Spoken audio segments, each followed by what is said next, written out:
First film कैसे मिली आपको, मुझे थोड़ा सा बताइए। वही पहली मूवी मुझे डायरेक्ट मिली, मुझे यही नहीं पता था कास्टिंग डायरेक्टर क्या होता है, गलत गलत इन्फॉर्मेशन कहीं से लेके आते हैं। आई थिंक अभी रील्स का जमाना है ना, पता नहीं वर्कआउट कर रहे हैं या सोशलाइजिंग कर रहे हैं या बातें कर रहे हैं, ना फोन हो ना फैमिली हो ना दोस्त हो। Sir sorry to inform you the character has been change. उसी दिन 2 घंटे बाद दूसरी फ्लाइट से वापस भी करा। ये चीजें बहुत अनप्रोफेशनल लगी। बहुत बड़ा प्रोडक्शन हाउस था, अमिताभ बच्चन वर्सेस अमरीश पुरी। नमस्कार, जय हिंद।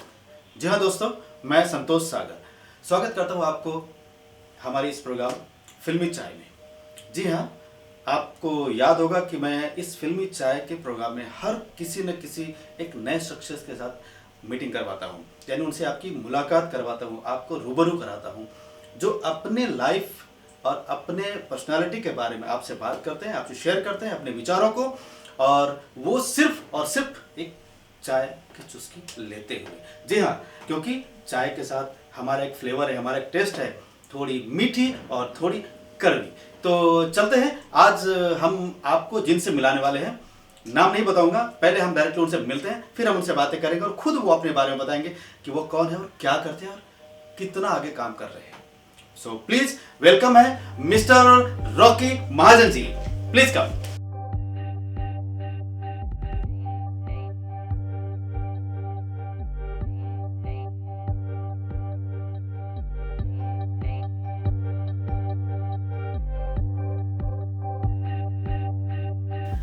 जी हाँ दोस्तों, मैंने आपसे वादा किया है कि मैं जिनसे भी मिलाऊंगा वो कोई ना कोई बड़ी शख्सियत के मालिक होंगे, और आज जिनकी बात मैं कर रहा हूँ मिस्टर रॉकी महाजन, जो आज मेरे सामने बैठे हुए हैं, ये खुद आपको अपने बारे में बताएंगे। तो प्लीज़ रॉकी जी, कुछ बातें बताइए अपने बारे में। थैंक यू सागर जी, मैं इंट्रोड्यूस करने के लिए और फिल्मी चाय पे बुलाने के लिए। So my name is Rocky Mahajan and I am an actor from last 7 years and a fitness consultant from last 18 years। जी, इससे ज़्यादा मेरा कोई परिचय नहीं है। लगातार पिक्चरें करते जा रहे हैं अपनी फिटनेस का, और लोगों की फिटनेस का भी ध्यान दे रहे हैं, और लोगों के मिथ भी तोड़ रहे हैं। लोग गलत गलत इन्फॉर्मेशन कहीं से लेके आते हैं, ये मत खाओ, वो मत पियो, ऐसे मत चलो, वैसे मत चलो। तो बस यही कर रहे हैं। तो मतलब आपके हिसाब से खाने से कोई परहेज नहीं होना चाहिए? खाने से परहेज नहीं, जीभ है तो खाना मांगेगी, खाने की क्वांटिटी में परहेज होना चाहिए। कि अगर आपको एक बर्गर खाना है और मन है तो आपने एक बर्गर खा लिया कभी, फिर एक 4 बर्गर से पेट भर रहे हो तो वो अच्छी बात नहीं है। आई थिंक सो गलत होगा। हाँ जी, जो बड़ी अच्छी बात आपने बताई है फिटनेस के बारे में। लोग काफ़ी इस बारे में कहीं न कहीं मिस यूज होते रहते हैं या फिर मिस गाइड होते रहते हैं, तो उन्हें एक सही रास्ता जरूर मिलेगा कि खाने से परहेज नहीं है, परहेज क्वांटिटी से है, थोड़ा कम खाएं और उसको मेंटेन करें। और सबसे इम्पोर्टेंट, वर्कआउट करें, मतलब किसी भी तरह का, yoga, walk, badminton, tennis, gym, पर कुछ 1 घंटा अपने लिए निकालें। अपने आप को टाइम दें, जिस टाइम ना फोन हो ना फैमिली हो ना दोस्त हो, बस वो 1 घंटा आपका होना चाहिए आपके शरीर के लिए। मतलब वन साइड काम कंटिन्यूटी होनी चाहिए। हाँ जी, मूवमेंट होना चाहिए शरीर के लिए, अदरवाइज फिर कोई भी चीज़ ज़्यादा होगी तो फिर वो अपना असर तो दिखाएगी। मेरा मानना है 1 घंटा इनफ है। आपके लोग 3 घंटे भी जिम में, वो पता नहीं वर्कआउट कर रहे हैं या सोशलाइजिंग कर रहे हैं या बातें कर रहे हैं या अपनी सेल्फी लेने में लगे हुए हैं, पर 1 घंटा इनफ है एक जिम में। आई थिंक अभी रील्स का जमाना है ना, तो लोग अपना टाइम वैसे स्पेंड करते हैं कि कहीं न कहीं अपने आप को हिट करने में, अपने आप को फेमस करने में, पहचान बनाने में लगे होते हैं। हाँ, हम भी करते हैं वो चीज़ तो, बट ये है कि वो रील का टाइम वो होना चाहिए कि आप अपना पहले वर्कआउट खत्म कीजिए अच्छा सा, फिर रील बनाएंगे। राइट राइट राइट, बिल्कुल। चलिए, मैं कुछ बातें और बताना चाहता हूँ कि हमारे ये जो प्रोग्राम है फिल्मी चाय, इसका एक फ्लेवर है, थोड़ी मीठी थोड़ी कड़वी। यानी कि हमारे लाइफ में कई बार ऐसे वक्त आते हैं, कई बार ऐसे मोमेंट आते हैं जो बहुत मिठास भर देता है, और कभी कभी ऐसा होता है, लगता है यार कि गलत जगह हम काम कर रहे हैं, गलत डिसीजन हम ले रहे हैं, यानी कि हमारी चाय कड़वी हो जाती है। तो मैं उस बारे में बात करूंगा आपसे। फिलहाल ये जानना चाहता हूँ कि एग्जैक्टली इस टाइम आप क्या कर रहे हैं? कोई एड शूट कर रहे हैं, फिल्म कर रहे हैं? अभी मैंने रिसेंटली बॉबी देओल के साथ एड शूट फिनिश किया है। जी जी, आप बता रहे थे कुछ। हाँ, प्लीज बताइए। मैं प्रोडक्ट का नेम रिवील नहीं करूंगा, वो एड आएगी तो आप खुद देखिएगा जरूर। दूसरा, अभी मेरी मूवी वेदा आई, थिएटर्स में लगी और अब वो Z5 पे आ चुकी है। राइट। एंड उसके बाद मेरे अपकमिंग प्रोजेक्ट्स हैं वापस, जो मैंने करियर साउथ से स्टार्ट किया था, मलयालम मूवी टियान से। मतलब कई लैंग्वेजेस में आप काम कर रहे हैं? हाँ जी, मैंने करियर स्टार्ट किया था मलयालम मूवी से, देन मैंने तेलुगु, तमिल, कन्नड़ा, पंजाबी, भोजपुरी, राजस्थानी, ऑलमोस्ट हर लैंग्वेज में काम किया, और ये बस महादेव की कृपा है कि मुझे किसी भी लैंग्वेज की स्क्रिप्ट दे दीजिए, मैं वो लैंग्वेज स्क्रिप्ट के हिसाब से बोल लेता हूँ, अदरवाइज मैं फ्लुएंट नहीं हूँ। एक दो लाइन तमिल, अगर साउथ के लैंग्वेज आपने कुछ किया हो? नहीं, ऑनेस्टली बोलूंगा तो मुझे इतना याद नहीं रहता, क्योंकि वो एक फ्लो होता है उसी वक्त का, राइट राइट, तो उसी वक्त बोला जाता है, और उसकी ऑथेंटिसिटी उसी टाइम लगती है। अभी मुझे लगेगा कि मैं गलत बोल के उस डायलॉग को डिसरिस्पेक्ट करूंगा, इसलिए मैं नहीं बोलना चाहूंगा। बिल्कुल बिल्कुल। बाकी मेरी साउथ की मूवीज अब गोल्ड माइन के थ्रू यूट्यूब पे अवेलेबल है, एंड OTTs पे अवेलेबल है, डिफरेंट, तो आप चाहे तो देख सकते हैं। आपकी पर्सनालिटी बहुत अच्छी है, थैंक यू। और हम भी कायल होते हैं जब ऐसी पर्सनालिटी देखते हैं, बिकॉज हम भी सोचते हैं कि काश हम भी इस पर्सनालिटी के मालिक होते हैं। खैर, आप तो है ही, लोगों को भी आप सिखा रहे हैं, लोग भी अपनी पर्सनालिटी को मतलब बिल्डअप कर रहे हैं और अपने आप में कहीं ना कहीं इम्प्रूवमेंट लेके आ रहे हैं। और आप रिसेंटली हमने आपसे बात की थी तो आपने बताया था कोई अभी जो आपकी कोई रिसेंट में कोई फिल्म गई है, आई थिंक जॉन अब्राहम्स जी के साथ, वेदा, तो उसके बारे में कुछ बताइए, कुछ ऐसी बात, कोई ऐसी मोमेंट जो उसमें आपको अच्छा लग रहा है? वेदा वो all together different moment, and Jodhpur में शूट हुई, एक ब्यूटीफुल जगह है। हमने ज़्यादा से ज़्यादा, निखिल अडवाणी सर ने ज़्यादा से ज़्यादा रियल लोकेशंस का यूज़ किया रादर देन ग्रीन स्क्रीन में शूट करना। एक बहुत अच्छा एक्सपीरियंस है कि डिफरेंट लोकेशंस हैं। जैसे हमने खिजराला फोर्ट, सातिन फोर्ट, ये सब फोर्ट्स जो पुरानी मूवीज में यूज़ हो रखे हैं, सारे फोर्ट्स हमने यूज़ करे हैं, एंड उसमें कम से कम VFX और CGI का यूज़ हुआ है, ज़्यादातर नेचुरल लोकेशन पे शूट हुआ।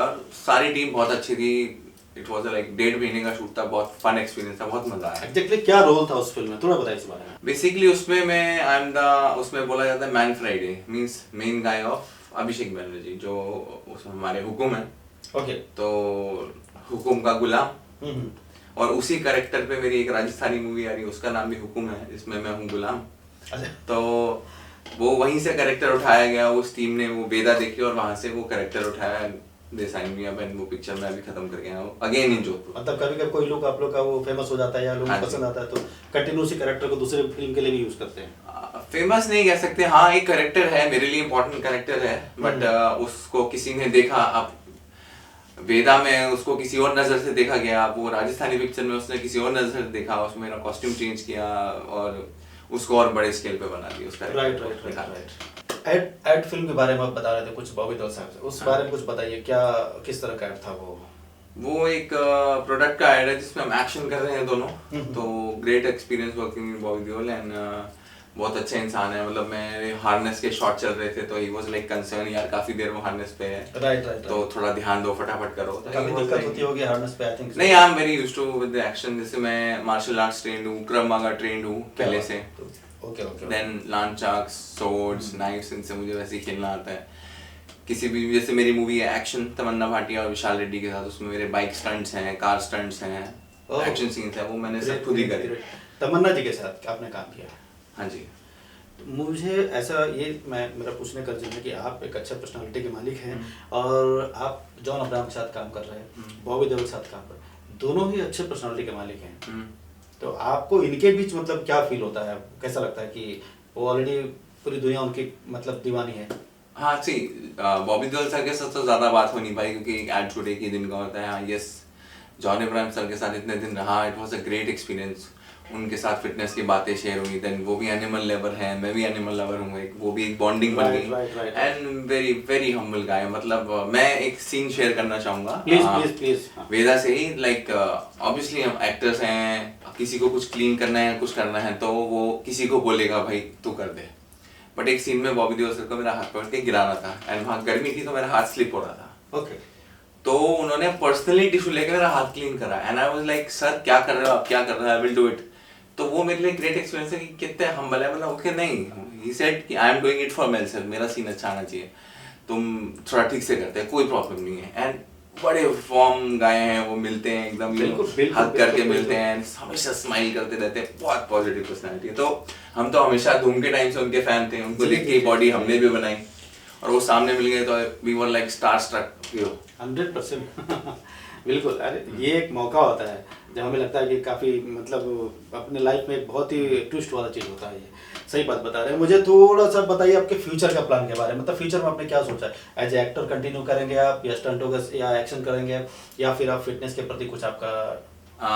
पर्सनली प्लान बताऊं तो ऑब्वियसली फुल टाइम एक्टर रहना हमेशा से सोचा था, मतलब स्कूल टाइम से ही एक्टिंग में था मैं। स्कूल टाइम में मैंने कभी कोई थिएटर नहीं करा, कुछ नहीं करा, बट जितने भी स्कूल प्लेस थे उसमें मैं लीड होता था। तो एक वो जर्नी पहले से चालू हो गई थी, बट कोई मौका नहीं मिल पा रहा था। तो उसी दौरान मेरा जिम था गुड़गांव में, तो वहाँ पे there's एक्ट्रेस, उनका नाम लेना चाहूंगा, थैंक यू करना चाहूंगा, गौरी मुंजाल जी वो आई थी। तो मेरे स्टाफ ने बोला कि मुझे भी शौक, और बाई चांस मैंने अपना पोलियो भी कराया था तब। क्या बात। तो she recommended me directly through the directors hand की, तब एक टियान मूवी शूट हो रही थी, मलयालम मूवी। वो 2016 की अपने टाइम की सबसे बड़ी बिग बजट मलयालम मूवी थी। मलयालम फिल्म बिग बजट, जिसमें 40% हिंदी है एंड 60% मलयालम है। तो मुझे एक हिंदी कैरेक्टर ही मिला। तो उन्होंने फोटोज भेजी, I was really thankful to her. मैं वहाँ गया, मुझे एज अ कैमियो के लिए बुलाया था। राइट। तो यही मेरा बॉल्ड लुक था और मैं ऐसे चला गया। अब वहाँ पे डायरेक्टर को मेरे पे क्या पसंद आया मुझे नहीं पता। मैं 2 महीने बाद वापस आया वहाँ से। मेरा सीन बढ़ा दिए गए, मेरे डायलॉग्स वहीं के वहीं लिखे गए, मेरा कैरेक्टर बढ़ा दिया गया। और वहीं मेरे को मेरे एक्टिंग के गुरु रवि सिंह जी मिले, जो अभी काफ़ी मूवी जैसे क्लास ऑफ 83 और तीरंदाज, और अभी जो श्रीकांत आई जिसमें वो लॉयर का कैरेक्टर, हाँ जी, तो उसमें इम्पोर्टेंट कैरेक्टर। तो आज भी वो मेरे गुरु हैं, मैं रिस्पेक्ट करता हूँ। कभी कहीं फंस जाता हूँ कि गुरु जी ये कैसे करेंगे या ये ऑडिशन कैसे करेंगे, तो वही करेक्ट करवाते हैं। तो उसी के लिए मजाक में बोल जाते हैं कि तेरा कुछ हो जाएगा तो 20% जी, बहुत मजेदार बात है, बिकॉज 20% हो जाएगा तो नहीं, 100% हम दे देंगे। 20% की क्या पूरी वे बनाई आपकी? नहीं, काफी सपोर्ट किया उन्होंने, आज तक सपोर्ट करते हैं। अभी मुंबई कभी रहना होता था तो घर बुला देते, कितने कितने दिन में उन्हीं के घर रहा हूँ। क्या बात है। बहुत ही वो क्या बोलते हैं कि मतलब बात करते करते मुझे वो फील नहीं हो रहा है कि आप क्या कर रहे थे। मुझे लग रहा है मैं कहीं ना कहीं इन्वॉल्व हूँ आपके साथ। ऐसा लग रहा है कि आप काम नहीं कर रहे, मैं करने जा रहा हूँ। मुझे इस तरह का माहौल आपके साथ। हाँ, आपने पूछा था कि अपकमिंग, तो अपकमिंग मेरे हिंदी के प्रोजेक्ट्स हैं 2-3। आई वोंट नेम देम, वो मैं अपना इंस्टाग्राम अपडेट करूँगा, क्योंकि मेरा मानना है, जैसे मैं न्यूमरोलॉजी, एस्ट्रोलॉजी सबको मानता भी हूँ, बिलीव भी करता हूँ, पैशन से फॉलो भी करता हूँ। ओके। और कई लोगों की हेल्प भी करता हूँ। कितना विश्वास करते हैं आप न्यूमरोलॉजी ऑनेस्टली बोलूंगा, जिस तरह से आजकल चल रहा है सब कुछ, ये कर लो वो कर लो, उतना बिलीव नहीं करता। बट हाँ, एक हद तक वो काम करती है, 15-20%। पर मेन जो काम करती है वो है आपकी कुंडली। क्योंकि वो कुंडली क्या है कि जब वो आप पैदा हुए, वो आपका, जैसे वो पीके में सलमान ने, आमिर खान ने कहा था ना, ठप्पा कहा, तो वो आपका ठप्पा है। तो वो असली चीजें खोलती हैं। तो मेरे एस्ट्रोलॉजर, पर्सनल एस्ट्रोलॉजर राजन किल्लन जी, काफी कुछ सिखाया उन्होंने मुझे, दिल्ली से ही है वो। वो भी आगे बढ़ते जा रहे हैं। जिन्होंने पहली बार प्रेडिक्ट किया था कि 2026 में वर्ल्ड वॉर जैसी सिचुएशन आएगी, काफी फेमस है वो भी, अपना गूगल एंड यूट्यूब पे। आई थिंक सिचुएशन तो ऐसे दिख ही रही है पूरे वर्ल्ड में, तो इस तरह के क्लाइमेट बने हुए हैं कि कब कहाँ क्या कुछ हो रहा है। हाँ, एक अच्छी बात कही थी उन्होंने कि इफेक्ट तो सबको होगा, पर थोड़ा इंडिया में कम होगा। हमारे यहाँ पूजा पाठ ज्यादा है, तो थोड़ा बच जाते हैं। मतलब कहीं ना कहीं लोगों का एक विश्वास जो है वो सही है। बिल्कुल हो रहा चाहिए, हम भी चाहते हैं। कभी ऐसा कुछ आपके मतलब जो एक पास्ट जो चला गया, कभी एक ऐसा मोमेंट आया जब आपको लगा इससे बढ़िया जिंदगी में खुशी का मौका कभी नहीं आया? कोई भी एक ऐसा मौका जो आपको लगता हो इससे बेस्ट नहीं हो सकता? मैं इस तरह का आदमी हूँ, ना खुशी में ज्यादा खुश, ना दुख में ज्यादा दुखी। मैं न्यूट्रल रहता हूँ। ये मैं कृष्ण जी का वाक्य बोल रहा हूँ। जी। कभी खुशी आए तो इतने खुश मत हो जाओ कि उसमें बह जाओ।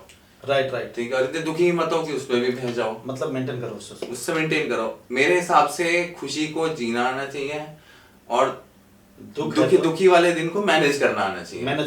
तो आप सक्सेसफुल हैं। मतलब सिचुएशन एक जैसी अपने और सिंपल है, नथिंग इज परमानेंट। अगर दुख परमानेंट नहीं है तो सुख भी परमानेंट नहीं है। सब तो किसी आदत किसी एक चीज पे आई थिंक सो उस तरह से माहौल नहीं बनना चाहिए कि यही लाइफ टाइम होने वाला है। पहले बुरे मोमेंट आपके, जैसे खट्टे मोमेंट बता सकता हूँ कि पहली बार एक पिक्चर का नाम नहीं लूंगा, प्लीज, प्रोडक्शन का नाम नहीं लूंगा मैं मेरे को बोला गया था कि you are done for this movie, done, आप मुंबई पहुंचिए। मैं अभी भी दिल्ली और मुंबई दोनों से ऑपरेट करता हूँ। तो उस टाइम टिकट भी बहुत महंगी होती थी फ्लाइट की।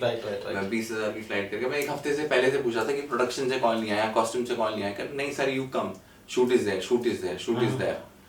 तो मुझे आज भी वो डेट याद है कि 16 दिसंबर से शूट था, 15 दिसंबर को मैं लैंड कर रहा हूँ कि मैं आ गया हूँ, फ्लाइट वाइट करके आया, 10 दिन का शूट था। एंड उन्होंने कहा था स्टे नहीं है, कुछ नहीं है, मेरी half of the family stays in Mumbai. मैंने कहा मुझे स्टे का प्रॉब्लम नहीं है, I will come on my own. मैं जैसे ही पहुंचा और मैंने फ्लाइट से उतरते ही फ़ोन किया कि हाँ मैं मुंबई, तो क्या सीन है, कहाँ आना है, कैसे? Sir sorry to inform you the character has been changed. Character time change यानी कि आपको वो काम नहीं मिला? नहीं, वो आपका जो कैरेक्टर था वो चेंज हो गया है, अभी नहीं है, तो इसीलिए मुझे बुरा लगा कि मैं सबको, आने वाले एक्टर्स जो स्ट्रगल कर रहे हैं आगे कुछ, तो उनको भी ये मैसेज देना चाहूँगा कि जब तक आपको प्रोडक्शन से और कॉस्ट्यूम से प्रॉपर कॉल ना आए उसको फिक्स ना समझे।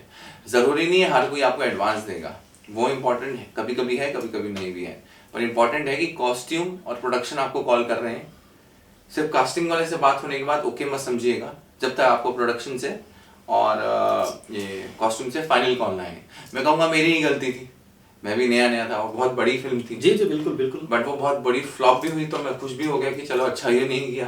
Right right right. तो ये नहीं खुश हुआ फ्लॉप पर, मैं खुश हुआ कि चलो ठीक है अच्छा नहीं किया, it was a big flop, नहीं किया तो नहीं किया, बाद में रियलाइज हुआ। बट वो एक दुखी मोमेंट था कि मैं बहुत पैसे खर्च के फ्लाइट जाएगा, उसी दिन 2 घंटे बाद दूसरी फ्लाइट से वापस भी करा गया, वहीं का वही बैग लेके।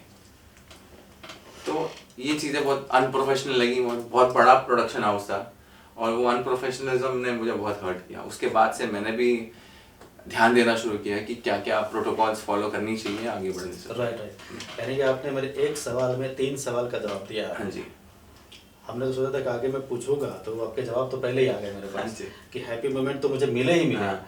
और एक बैड मोमेंट भी आपने शेयर कर दिया कि हैप्पी मोमेंट तो मेरा हर हैप्पी मोमेंट होता है मेरा, जब जी, भी जी, मैं जी, किसी मूवी या एड या किसी भी चीज के लिए फाइनल, तो वो मेरा हैप्पी एवरी मोमेंट टाइम है। Happy moment. हाँ, वो मेरे लिए हर बार एक हैप्पी मोमेंट कि हाँ फाइनल बट एक जो बैड मोमेंट गया वो आपने शेयर किया। हाँ। तो आपने जो दोस्तों को जो बताया है वो बहुत अच्छी बात बताई आपने, बिकॉज कई ऐसे जो लोग होते हैं मुंबई में आते हैं, लड़के लड़कियां होती हैं, एक्टर एक्ट्रेस होते हैं, सिंगर्स होते हैं, किसी भी फील्ड के लिए जब वो मुंबई आते हैं, बॉलीवुड इंडस्ट्री में आते हैं, तो उनको इस तरह के सिचुएशन को झेलना ही पड़ता है। सब एक उम्मीद लगा के बिल्कुल, आप देखिए ना बिल्कुल, एक्टिंग लाइन में, अब हैप्पी मोमेंट क्यों नहीं होगा?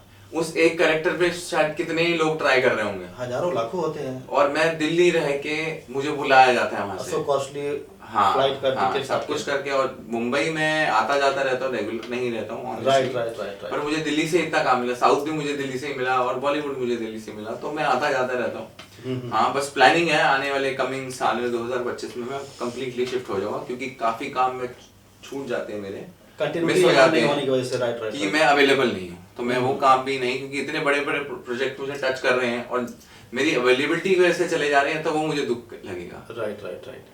नहीं, बड़ी अच्छी बात बताई आपने। कुछ बातें जो हम सोच रहे थे कि लोगों से आप बताएंगे, क्योंकि हम आपसे जो डिस्कशन कर रहे हैं, जो हम आपसे बात कर रहे हैं, आपके विचारों का हम आदान प्रदान कर रहे हैं अपने इस शो फिल्मी चाय में, थोड़ी मीठी और थोड़ी कड़वी के हिसाब से, जो आपने एक विचार अपने शेयर किए लोगों के पास कि किस तरह से उनको अपने मतलब लाइफ को या अपने इस एक्टिंग वाले जो फ्यूचर का प्लान कर रहे हैं या इंडस्ट्री के लिए जो प्लान कर रहे हैं, वो कैसे अपने आप को खड़ा कर सकते हैं, किस तरह वो सिचुएशन को मैनेज कर सकते हैं जब उनके सामने परेशानी आती है, कोई रास्ता नहीं मिलता है। दोस्तों गौर कीजिएगा जरूर रॉकी भाई की बात पर, बिकॉज इन्होंने वो समय निकाला है अपने साथ, इस घटना के साथ गुजारे हैं टाइम उन्होंने, और उनको ऐसा लगा है कि शायद वो गलत है तो गलत है और सही है तो सही है, उसके हिसाब से चलना चाहिए आपको। और जरूरी नहीं कि हर कास्टिंग एजेंसी आपको कॉल करे और वो सही हो, बात बिल्कुल सही है। जब तक आपको प्रोडक्शन हाउस से कॉल नहीं आता है या जब तक फाइनल सामने से कुछ डिटेल्स नहीं मिलते हैं, तब तक आप किसी भी प्रोजेक्ट के साथ आप श्योरिटी के साथ मत चलिए, पूरी तरह से जांच पड़ताल कर लीजिए, समझ लीजिए, देन आप कदम आगे बढ़ाइए। जी रॉकी जी, हम आपसे आगे बात करना चाहेंगे। हाँ जी। कि आपने तो बोल दिया मुझे, बट फिर भी मैं चाहूँगा कि हम आपके इस प्रोग्राम को अपने साथ लोगों के बीच में शेयर करने वाला हूँ मैं। लोग आपको देखेंगे, लोग आपके विचार को सुनेंगे और आपके बारे में जानेंगे, और आप किस चैलेंज को फेस करते हुए यहाँ तक आए, कैसे कैसे आपने सिचुएशन हैंडल किए और कैसे काम मिला आपको, एक्टिंग स्किल आपने कैसे कंप्लीट खड़ी की, या फिर जो भी अपना टैलेंट आपके अंदर है, जो पोटेंशियल आपके अंदर है, अपने आपने कैसे बनाया, वो तो आपने बताएंगे, बट थोड़ा सा बताइए उनके बारे में कि वो आपको किस तरह से फॉलो करें। सी मेरा ऑनेस्टली जिस तरह से लोग यहाँ आते हैं एकदम फ्रेशर की तरह स्ट्रगल करते हैं, मेरा वो मोमेंट नहीं था। ऑनेस्टली बोलूँगा कि मैंने कम खा के ज़्यादा खा के ऐसे जिया, ऐसा कुछ ऐसा हुआ है मेरे साथ भी, बट ये कि मतलब इतना down to like ground zero पे या रॉक बॉटम खा के मैंने ऐसे नहीं किया। मेरे को साउथ में काम मिल गया था, फिर उसी प्रोडक्शन का दूसरा 1917 ब्राउन बॉर्डर मिल गई। पहली मूवी मैंने पृथ्वीराज के साथ शूट करी, दूसरी मूवी मैंने मोहनलाल सर के साथ शूट करी, तीसरी मैंने तमन्ना भाटिया एंड विशाल रेड्डी के साथ शूट करी। देन मुझे आरजीवी सर मिले, उनके मैंने डी कंपनी उन्हीं के ओटीटी पे आई, तो मैं कुछ प्रोफाइल लेके बॉलीवुड में आया। बॉलीवुड में मैंने यार जिगरी मूवी से स्टार्ट किया था, जो रिलीज नहीं हुई, दैट भी रॉनी स्कूल वाला। तो वो एक मोमेंट था कि चलो अब एंट्री हो गई, पर वो रिलीज नहीं हुई। फिर देन उसके बाद मैंने भुज द प्राइड ऑफ इंडिया की, वो मूवी अच्छी गई, तब अभी थिएटर्स खुले ही नहीं थे तो वो ओटीटी पे रिलीज हुई। Right. तो मेरे लिए एक वो बड़ा कैरेक्टर था कि सीधा ही अजय देवगन सर के साथ, जो मैं जिनका बचपन से फैन हूँ आज भी, बिल्कुल बिल्कुल बिल्कुल। सीधा संजय दत्त सर, सोनाक्षी सिन्हा, नौरा फतेह, इनके साथ सीधा मेरे को स्क्रीन शेयर करने को मिल रहा है। शरद सर तो मेरे जिम में आके मेरे दोस्त ही बन गया।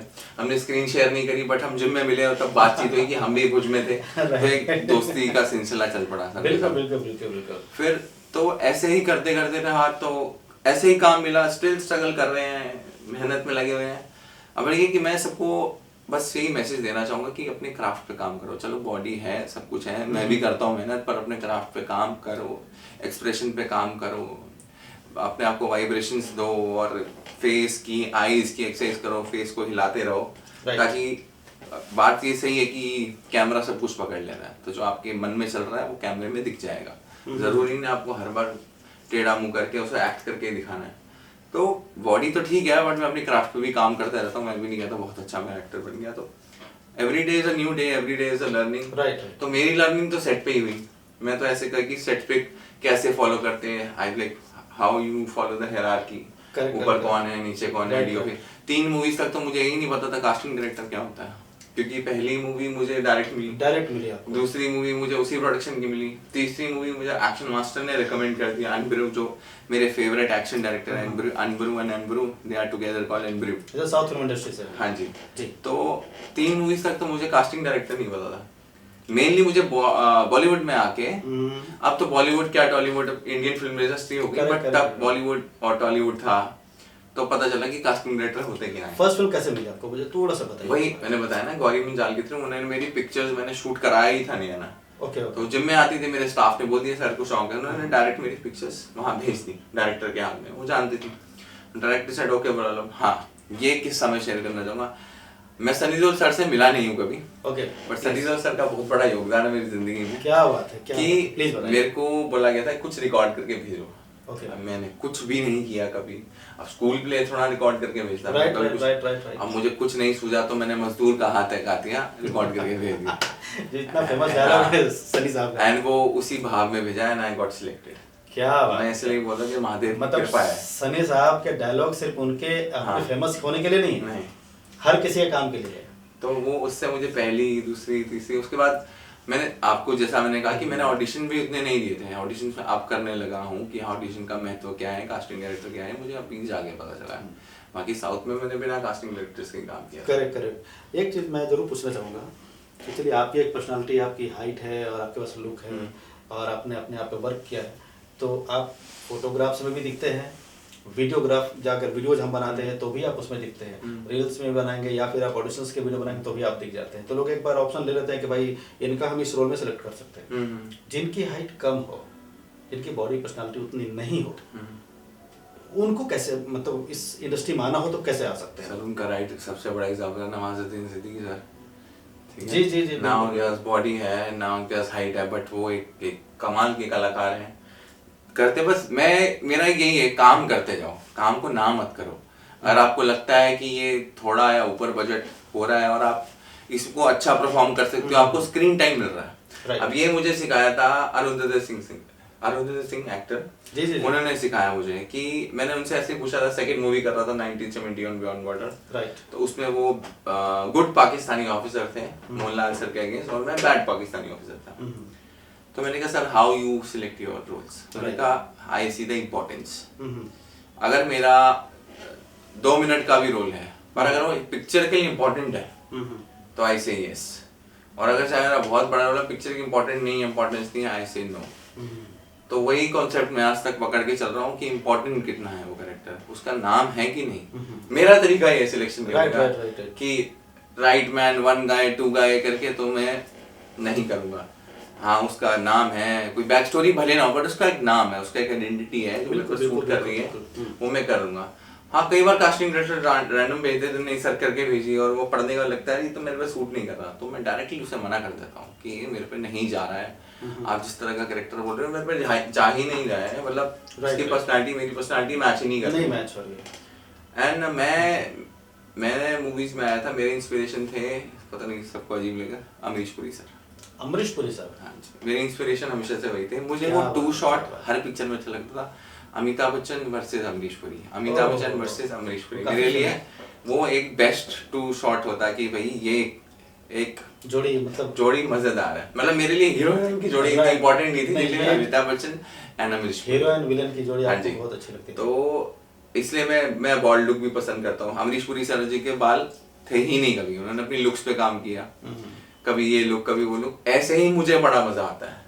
मैं किसी भी मेकअप आर्टिस्ट को बोलता हूँ कि जाओ और कितना खेलना है मेरी लुक से खेलो, मेरे को कट लगाना है, पेंट लगाना है, क्या करना है, मेरे को बहुत मजा आता है लुक से खेलने में। एक शॉट मैंने देखी आपकी वेदा फिल्म में, जो ट्रेलर में ही, आई थिंक सो ट्रेलर में ही आप दिख रहे हैं उसमें, जो जॉन अब्राहम साहब है, कोई शायद आपकी आंखों में कुछ हुआ हाँ है। जी, हाँ जी, आंख में क्या वो- है, मतलब कैसे वो बेसिकली आप पिक्चर देखिए, आपको पता चलेगा। वो उस पे Z5 पे आ चुकी है। ओके, तो वो मैं फायर करने लगता हूँ, वो डॉज करते हैं, हाँ। गोली कहीं और चल जाती है, अभिषेक बैनर्जी को लगती है, तो मेरी गन का ही ऊपर वाला पार्ट निकाल के मेरी आंख में मार देता है। वो बड़ा फास्ट शॉट था।